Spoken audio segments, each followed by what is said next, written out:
Hello friends, आज हम बनाएंगे आम की गुठली का मुखवास। तो ये मैंने सुखा के रखा है, अभी सूख गई है। इसको हम कुकर में डाल देंगे और इसमें पानी डाल देंगे। अब इसको हम આપણી ગોઠલી બફાઈ ગઈ છે। હવે આપણે એને थोड़ी ठंडी थवा देसूँ। अब हमारी गुठली रेडी है। अब हम इसको कद्दूकस कर लेंगे। अभी कद्दूकस हो गया है। अब हम इसको थोड़ा सा घी डाल के भून लेंगे।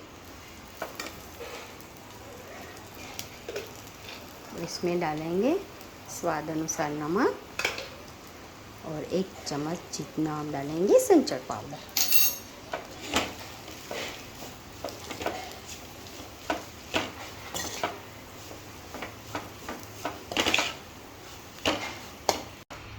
तो अभी हमारा कुरकुरा हो गया है। अब ये रेडी है।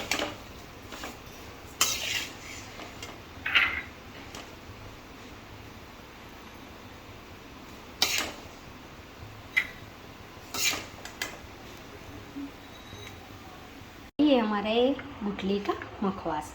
इसमें B12 बहुत ज़्यादा मात्रा में होते हैं और सेहत के लिए बहुत अच्छा होता है।